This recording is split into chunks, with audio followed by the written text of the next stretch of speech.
Il y en a un autre qui divulgue sa culture. Pas comme Larousse à tous les vents, sachez-le, uniquement pour vous qui nous regardez. Et il m'a dit aujourd'hui, écoute, franchement, mais vraiment c'est juste sublime, c'est un des plus beaux villages de France. C'est ça, Jean-Seb, non ? Laurent, je me suis posé au bord de la Mayenne, ici à Laval, pour vous emmener dans un des plus beaux villages de France. Sainte-Suzanne, c'est le seul village de France faisant partie de cette association des plus beaux villages qu'on trouve en Mayenne. Village posé sur un promontoire avec de jolies fortifications, posé sur un promontoire qui est au bord de l'Erve, une autre rivière du département. Et vous allez voir que Sainte-Suzanne est un village attachant pour la vue qu'on a quand on arrive, mais également pour son ambiance et son patrimoine. Dans l'arrière-pays lavallois, l'un des plus beaux villages de France se dresse fièrement dans le bocage mayennais. Sainte-Suzanne, petite cité médiévale de caractère, fut bâtie sur un éperon rocheux qui surplombe la charmante rivière de l'Erve. Dominée par son château et son donjon, Sainte-Suzanne est un village calme, paisible, protégé par sa muraille. Ici, on vit au cœur du patrimoine, comme Jean, retraité comblé qui vit au pied de la tour nord de la cité. Ceinturé par ce rempart de pierre, son jardin lui offre un panorama exceptionnel sur les collines du Coëvron. C'est un petit bonheur tous les jours renouvelé. Je pense que quand je me lève le matin et que j'arrive dans ce jardin et que je vois ce panorama magnifique sur la campagne des Coëvrons, vraiment, je pense que je suis très chanceux d'avoir cette possibilité d'y vivre. Cette muraille, il y a un autre habitant de Sainte-Suzanne qui la connaît bien. Jean-Pierre, dont les ancêtres suzannais remontent au XVIe siècle, nous emmène sur la promenade de la Poterne. Elle longe la double enceinte fortifiée construite en l'an 1000 qui surplombe la campagne entre Normandie et Anjou. On est là sur le dernier contrefort du massif armoricain. Et donc cet endroit était extrêmement stratégique puisqu'on était au confluent géographique de deux régions importantes. Et donc la cité médiévale a été construite sur ce piton rocheux et donc il a épousé la forme du piton rocheux en triangle. C'est Jean-Pierre. Ça va? Ça va et toi? Ouais, très bien, merci. Jean-Pierre retrouve Pascal, directeur du château, dans cette cour magistrale. Réaménagée à plusieurs époques, comme au XVIIe par Guillaume Fouquet de la Varenne, alors ministre d'Henri IV, c'est pourtant un autre Guillaume qui marqua l'histoire de Sainte-Suzanne des siècles plus tôt, Guillaume le Conquérant. Il stationne ou il fait stationner ses troupes pendant pratiquement 4 ans ici et il ne réussit pas à s'emparer de Sainte-Suzanne et de son château. Et une des grandes fiertés aujourd'hui encore des Suzannais, c'est de se dire que ce château et ce donjon dans lequel nous sommes, qui est debout depuis pratiquement 1000 ans, a assisté, été témoin du seul échec de Guillaume le Conquérant. Ce donjon était suréquipé pour ce début du XIe.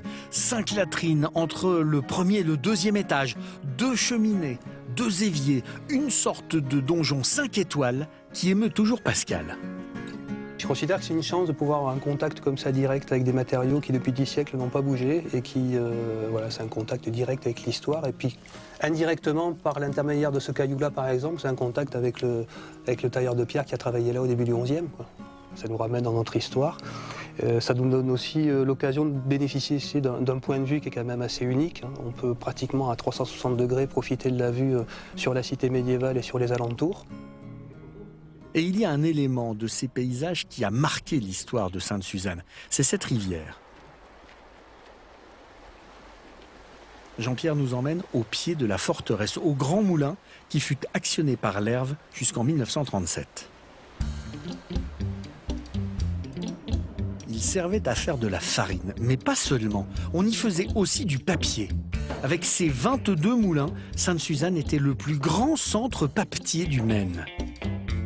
La papeterie a vraiment été une industrie importante à Sainte-Suzanne. Il y avait là 7 moulins à papier qui, à cette époque, utilisaient les vieux chiffons à partir desquels on fabriquait la pâte à papier. C'est pour cela que les chiffonniers allaient ramasser les chiffons de lin et de chanvre, qui était la matière première du papetier. Aujourd'hui, ce moulin restauré produit en plus de l'électricité. Un édifice unique en France. Les richesses de Sainte-Suzanne semblent sans fin. Quand on remonte dans la cité, le charme des petites ruelles et des façades des maisons opère. Des lieux emplis de souvenirs d'enfants pour Jean-Pierre. Ce village, ce sont ses vraies racines. C'est un village, on ne peut pas ne pas l'aimer. C'est un village attachant, un village où il fait bon vivre, un village serein, un village de charme et de caractère à la fois. On dit qu'elle est belle et rebelle, et j'aime bien cette expression-là. Ça décrit bien un peu l'atmosphère de la commune. Je suis très attaché à ces racines-là, et c'est ma vie. Cet amour, il le partage avec les autres habitants, commerçants et acteurs du village, qui aiment comme lui le transmettre aux touristes de passage. Sainte-Suzanne, c'est aussi un art de vivre, et on comprend pourquoi le village est surnommé la perle du Maine.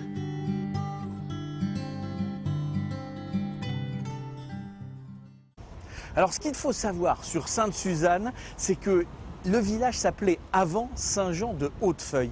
Il est devenu Sainte-Suzanne parce que le seigneur des lieux a rapporté des croisades, des reliques de Suzanne, qui était la sainte patronne des fiancés. Et puis, c'est vraiment un village qui a été courageux dans son histoire, qui a résisté à Guillaume le Conquérant pendant 4 années de siège qui lui ont fait gagner son titre et son surnom de cité rebelle.